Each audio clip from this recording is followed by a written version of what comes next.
Hello students, welcome back to our channel general studies with Anoop Keval. हम लोग कर रहे हैं यूपीएससी एंड स्टेट पीसीएस के लिए कुछ इंपॉर्टेंट क्वेश्चंस की सीरीज़ को।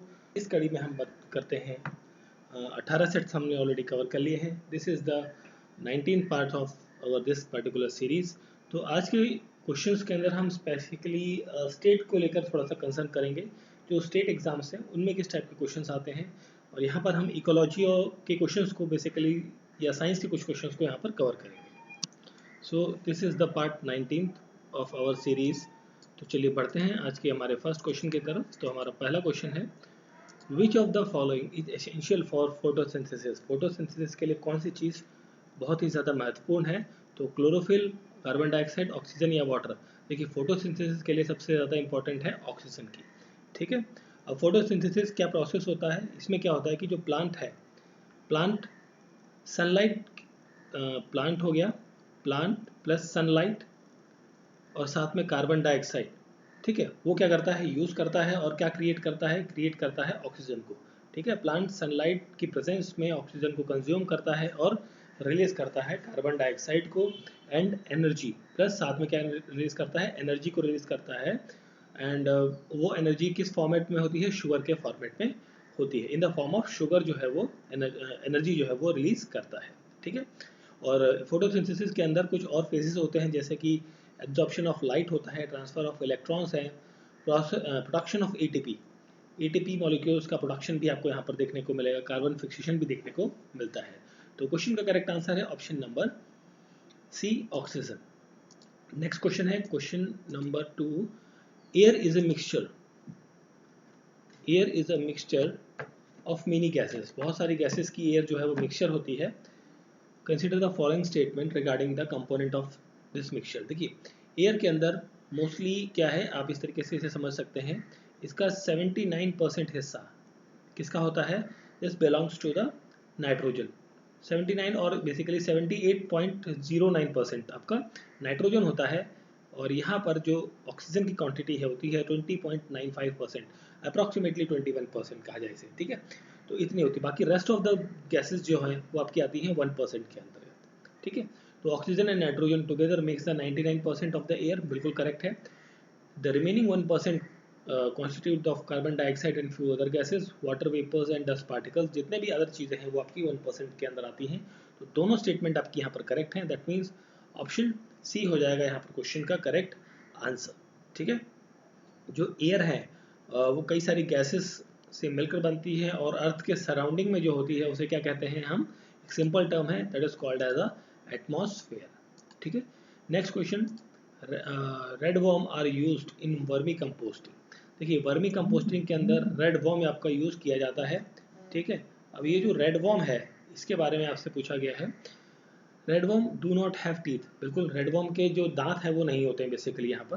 ठीक है, red worm do not have teeth, they grind their food through the structure, जैसे एक स्ट्रक्चर होता है गिजार्ड स्ट्रक्चर, उसके थ्रू वो जो है अर्थवर्म जो फूड है उसको वो कंज्यूम करता है, खाता है। ठीक है, पहले स्टेटमेंट तो करेक्ट है। सेकंड है, powdered egg shell and she shell helps the red worm to grind their food, बिल्कुल ये भी करेक्ट है। तो दोनों स्टेटमेंट आपकी करेक्ट है यहाँ पर।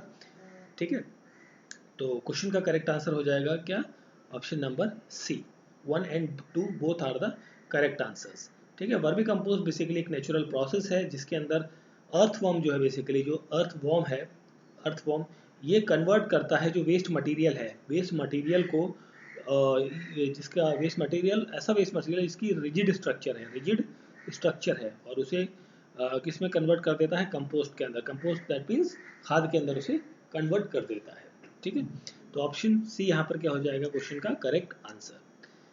नेक्स्ट क्वेश्चन पे हम बढ़ते हैं। तो which of the following is the correct sequence of the food chain, food chain का करेक्ट सीक्वेंस क्या है? तो यहाँ पर हम बात करें तो देखिए, सबसे पहले जो ग्रास है, ग्रास, ग्रास को कौन खाता है, इंसेक्ट खाते हैं, और इंसेक्ट को कौन खाता है, फ्रॉग खाता है, और फ्रॉग को कौन खाएगा, स्नेक खाएगा, और स्नेक को कौन खाता है, ईगल्स। ठीक है, बाज वगैरह जो होते हैं। तो देखिए, ये कॉम्बिनेशन आपका कहाँ पर बन रहा है, that is the option number A के साथ में बन रहा है। सिंपल क्वेश्चन है, फूड चेन, वेब चेन। ठीक है, चलिए अगले क्वेश्चन पर बढ़ते हैं। नेक्स्ट क्वेश्चन है हमारा यहाँ पर, इन the context of decomposition, decomposition के कॉन्टेक्स्ट में which of the following statement is correct. अब देखिए यहाँ पर जो बात कही गई है कि decomposers feed upon the dead plants and animal tissues. जो डिकम्पोजर्स हैं वो जिंदा रहते हैं किन चीज़ों पर, डेड प्लांट्स पर और एनिमल टिश्यूज पर, ठीक है, जो मरे हुए जानवर और जो डेड प्लांट्स हैं उनके ऊपर जीवित रहते हैं डिकम्पोजर्स, जो कन्वर्ट करते हैं इनको द डार्क कलर सब्सटेंस जिसे ह्यूमस कहा जाता है, ठीक है, जो उसे डिकम्पोज कर देते हैं। तो this is the correct statement. Second में है these are helpful in maintaining the supply of nutrient for plants and animals। अब जो डिकम्पोजर्स हैं, जो डेड और एनिमल टिश्यूज हैं, उनको कन्वर्ट करते हैं इनटू द ह्यूमस के अंदर, और वही ह्यूमस जो है वो न्यूट्रिएंट का काम करता है for the other plants and the animals के लिए, ठीक है। तो दोनों स्टेटमेंट आपकी यहाँ पर करेक्ट है। तो दोनों करेक्ट हैं, दैट मीन्स ऑप्शन सी हो जाएगा यहाँ पर क्वेश्चन का correct answer, option number C, ठीक है। तो डिकम्पोजर जो एक वर्ड आया है यहाँ पर, डिकम्पोजर बेसिकली क्या होते हैं, माइक्रो ऑर्गेनिजम्स होते हैं ये, जो कि कन्वर्ट करते हैं डेड प्लांट्स को या एनिमल्स को ह्यूमस के अंदर, that those are called as a basically decomposers.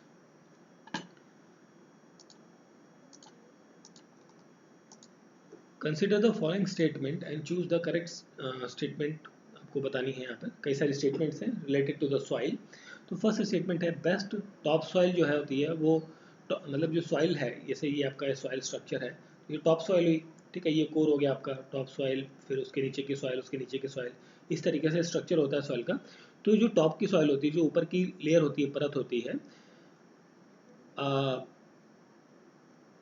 The best top soil for growing the plant in Lumi. Lumi soil जो है वो बेस्ट होती है आपकी, बिल्कुल करेक्ट है। Lumi soil is a mixture of sand, silt and clay. Lumi के अंदर सैंड, सिल्ट और क्ले का मिक्सचर आपको देखने को मिलता है, this is correct. Size of the silt particle का जो साइज होता है वो सैंड और क्ले के बीच में देखने को मिलेगा, ये भी करेक्ट है।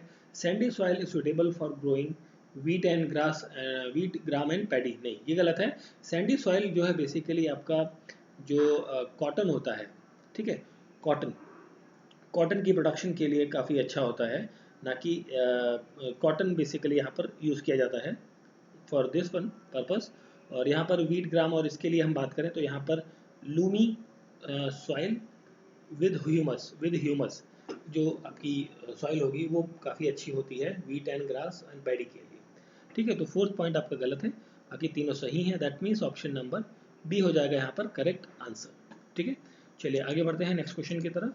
देखिए हम इस पर्टिकुलर वीडियो के अंदर डायरेक्टली क्वेश्चंस और उनके आंसर्स को देख रहे हैं, बहुत ज़्यादा डिटेल में हम यहाँ पर डिस्कस नहीं कर रहे हैं, ठीक है। Consider the following statement in the context of vegetative propagation and choose the correct statement. Vegetative propagation से संबंधित आपको स्टेटमेंट्स बतानी है। तो the plant produced by vegetative propagation takes less time to grow. भाई जो प्लांट्स वेजिटेटिव प्रोपगेशन के through grow होंगे वो कम टाइम लगता है उनका। वेजिटेटिव प्रोपगेशन मतलब हो गया यहाँ पर, इसको आप इस तरीके से समझ लीजिए कि कोई प्लांट जो है वो असेक्सुअली प्रोड्यूस हो रहा है, मतलब फ्रॉम द फ्लावर से या किसी स्टेम के साथ में वो प्रोड्यूस हो रहा है विदाउट सीड, ठीक है, यहाँ पर सीड का कोई काम नहीं है, ठीक। मतलब ये सिंपली इस तरीके से समझ लीजिए कि एक ऐसे तरीके जिसमें प्लांट जो है वो अपने ऑफस्प्रिंग को प्रोड्यूस करते हैं। बेसिकली अगर जो हम बात करें, जो प्लांट्स हैं, सिंपली आप ऐसे समझिए से प्लांट्स जो है वो दो टाइप के प्रोड्यूस होते हैं, मतलब दो तरीके से वो अपने ऑफस्प्रिंग या फिर अपने दूसरे प्लांट्स को जन्म देते हैं। एक होता है सेक्सुअल मेथड और दूसरा होता है असेक्सुअल मेथड, ठीक है। तो सेक्सुअल मेथड में क्या नीड होती है, यहाँ पर नीड होती है किसकी, सीड्स की, ठीक है। बट असेक्सुअल में यहाँ पर प्लांट जो है अपने दूसरे प्लांट या ऑफस्प्रिंग को प्रोड्यूस करता है थ्रू देयर फ्लावर्स और बड्स, या फिर आप स्टेम्स भी कह सकते हैं, ठीक है, उनके थ्रू।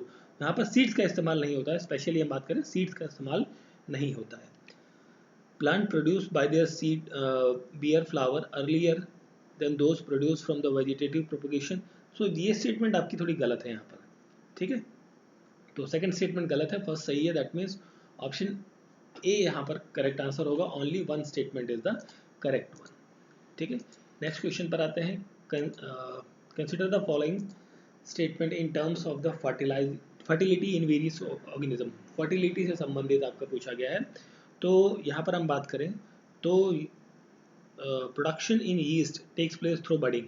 यीस्ट के अंदर जो है बडिंग के थ्रू क्या होता है, रिप्रोडक्शन देखने को मिलता है, ठीक है। यीस्ट जो है बेसिकली यहाँ पर हम बात करें एक यूनिसेलुलर ऑर्गेनिज्म है, ठीक है, जो कि प्रोड्यूस होता है या रिप्रोड्यूस होता है किसके थ्रू, बर्ड्स के थ्रू।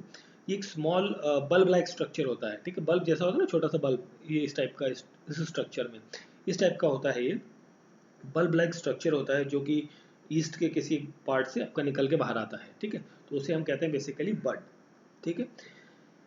और फर्स्ट स्टेटमेंट तो करेक्ट है। Reproduction process in algae takes place through the fermentation, sorry fragmentation. अब ये हम बात कर रहे हैं एल्गी के अंदर, तो एल्गी के अंदर जो रिप्रोडक्शन होगा वो किस प्रोसेस से होगा, दैट इज द फ्रेगमेंटेशन। और इस प्रोसेस के अंदर जो एल्गी है वो ब्रेक डाउन हो जाता है दो या दो से अधिक फ्रेगमेंट के अंदर, ठीक है, मतलब एक एल्गी ऐसा है तो वो दो पार्ट्स में, मतलब एक ऐसा एल्गी और एक छोटा एल्गी है, इस तरीके से डिफरेंट फ्रेगमेंट्स में ये बन जाते हैं और फिर ये ग्रो करने शुरू हो जाता है वहाँ पर, ठीक है। सेकंड स्टेटमेंट भी करेक्ट है। प्लांट सच एज मॉस और ferns also produce by means of spores. देखिए जो मॉसेस हैं या फर्न्स हैं, ये स्पोर्स के थ्रू ही प्रोड्यूस होते हैं। जब स्पोर्स जो है वो रिलीज होते हैं बाय कीपिंग फ्लोटिंग, जब एयर के अंदर फ्लोट हो रहे हैं और एक दूसरे से पर्टिकुलर प्लेसेस पे, मतलब स्पोर्स के थ्रू, मतलब यहाँ से एयर की हेल्प से यहाँ पे चले गए, एक लॉन्ग डिस्टेंस में फ्लोट होते हुए चले गए, ठीक है, इस तरीके से यहाँ पर देखने को मिलता है। तो थर्ड स्टेटमेंट भी आपका करेक्ट है, that means option number D हो जाएगा यहाँ पर करेक्ट आंसर। तीनों स्टेटमेंट आपकी क्या है यहाँ पर करेक्ट है। क्वेश्चन नंबर नेक्स्ट पर आता है, सॉरी नंबर नहीं लिखा हुआ है मैंने, चलिए आगे बढ़ते हैं। Which one of the following gases is not contributing global warming, not contributing, that है ग्लोबल वार्मिंग के अंदर जो मेन गैसेस होती हैं वो कौन कौन सी होती हैं, वो होती हैं आपकी carbon dioxide, methane, nitrogen dioxide, nitrogen oxide, आपका हाइड्रोकार्बन्स आपको देखने को मिलेंगे और कुछ अदर गैसेस आपको देखने को मिलती हैं। तो यहाँ पर मीथेन है, कार्बन डाइऑक्साइड है, सल्फर भी रहती है, बिल्कुल सल्फर डाइऑक्साइड भी रहती है यहाँ पर। तो एसिटालिन आपका नहीं होती है, नॉट पूछा गया था, तो acetylene is the correct answer. Sulphur dioxide हो गया, साथ में कुछ और बात कर लेते हैं। ऑर्गेनिक कार्बन भी आपका यहाँ पर रहता है, अमोनिया भी आपका यहाँ पर देखने को मिलेगा, ब्लैक कार्बन मिलेगा, ठीक है। ये सारी चीज़ें आपको कंट्रीब्यूट करती हैं इन द ग्लोबल वार्मिंग के अंदर। How is the human health affected by climate change, climate change से ह्यूमन हेल्थ किस तरीके से अफेक्ट होती है। देखिए by increasing the illness and such as the heat stress, cardiovascular disease और किडनी, ये सारी चीज़ें आपको देखने को मिलेंगी।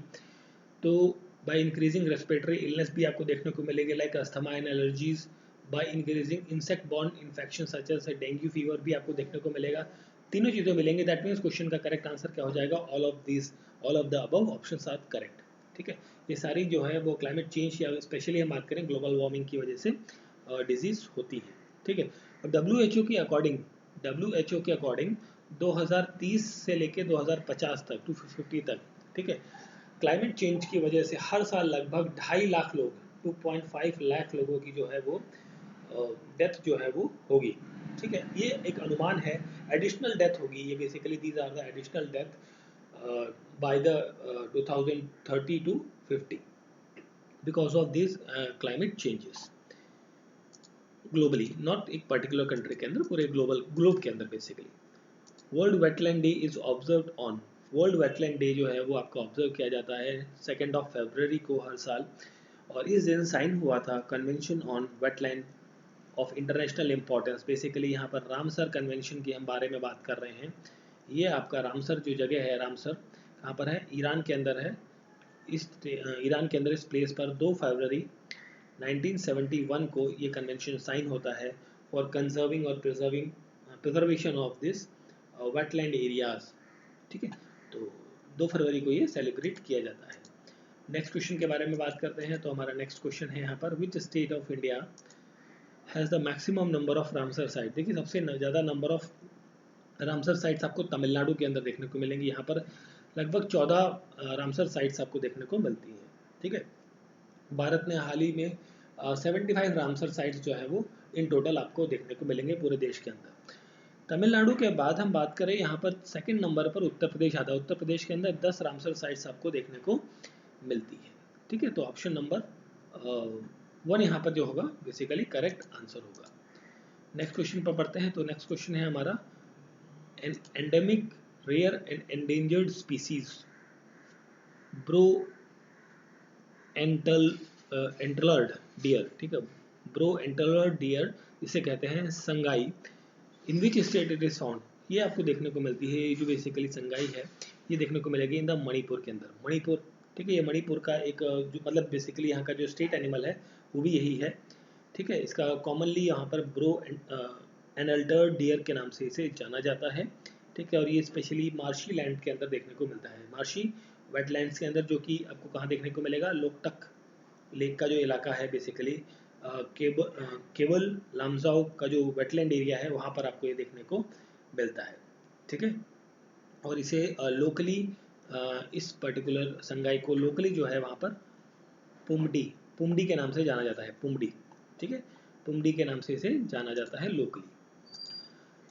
ओके, नेक्स्ट क्वेश्चन है, government of India launched Project Tiger to ensure the viability and population of Bengal tigers in their natural habitat and to protect them from the extinction, during which year it was launched. So ये launch हुआ था 1973 के तहत। जो project tiger के बारे में हम बात करते हैं तो 1973 के अंदर ये लॉन्च होता है। और नागपुर जो है एक शहर है, नागपुर महाराष्ट्र के अंदर, नागपुर को नगर नहीं है, नागपुर, ठीक है, नागपुर को कहा जाता है basically tiger capital of India, tiger capital of India आपको कहा जाता है। देखिए यहाँ पर लगभग 13 टाइगर रिजर्व आपको विदर्भ के अंदर, और सिर्फ जो विदर्भ वाला इलाका है जिसके अंदर नागपुर डिवीजन भी आता है, तो उसके अंदर सिर्फ इतने ही पूरे एरिया के अंदर 13 टाइगर रिजर्व आपको देखने को मिलते हैं। फर्स्ट वाइट टाइगर सेंचुरी जो है वो मध्य प्रदेश के अंदर बनी थी, वाइट टाइगर सफारी के नाम से इनॉग्रेट हुआ था 2016 के अंदर। और टाइगर जो है वो IUCN की लिस्ट में डेंजर्ड एंडेंजर्ड की स्पीसीज में आता है, एंडेंजर्ड कैटेगरी के अंदर आता है, ठीक है। चलिए फिर बढ़ते हैं हम नेक्स्ट क्वेश्चन की तरफ। सो हमारा नेक्स्ट क्वेश्चन है, विच among these would increase the carbon dioxide in the atmosphere। सो इनमें से कौन सा जो है कार्बन डाइऑक्साइड इंक्रीज करने का काम करता है एटमॉस्फेयर के अंदर। डिफॉरेस्टेशन, जब हम जंगलों को जलाएंगे तो उससे भी क्या है, कार्बन डाइऑक्साइड का मात्रा बढ़ेगा। क्योंकि देखिए डिफॉरेस्टेशन मतलब प्लांट क्या कर रहे थे, प्लांट हमने अभी आई थिंक पहले या दूसरे क्वेश्चन में कम किया बात करी थी, प्लांट जो है वो सनलाइट की प्रेजेंस में कार्बन डाइऑक्साइड को कंज्यूम करते हैं और ऑक्सीजन को निकालते हैं। बट यहाँ पर जब हम पेड़ ही काट देंगे तो वो कंज्यूम तो करेंगे नहीं इसको, कार्बन डाइऑक्साइड को, तो कार्बन डाइऑक्साइड को कंज्यूम नहीं करेंगे तो एटमॉस्फेयर के अंदर कार्बन डाइऑक्साइड बढ़ जाएगा। बर्निंग ऑफ कोल, जो फॉसिल फ्यूल्स हैं या कोल है बेसिकली बात करें तो वो जलाने से भी आपका कार्बन डाइऑक्साइड की मात्रा बढ़ती है। Increase the number of vehicle, जितने भी व्हीकल्स की संख्या हम बढ़ाएंगे, कारें, बसें, ट्रक्स, इन सबको, क्योंकि मोस्टली जो है यहाँ पर भारत के अंदर या दुनिया में भी मोस्टली जो व्हीकल्स हैं वो आपके फॉसिल फ्यूल्स, कोल या पेट्रोलियम या डीजल पर चलते हैं, उनके बर्न होने से कार्बन डाइऑक्साइड जो है वो बढ़ती है, ठीक है। तो तीनों रीज़न है यहाँ पर, तो दैट मीन्स ऑप्शन डी हो जाएगा करेक्ट आंसर, ठीक है। सो इस पर्टिकुलर सेशन के अंदर इतने ही क्वेश्चंस के हमने आंसर्स को देखा है। इंपॉर्टेंट क्वेश्चंस हैं आपके स्टेट PCS एग्जाम्स और including for the SSC exams, ठीक है। मिलते हैं नेक्स्ट पार्ट में। Thank you for watching.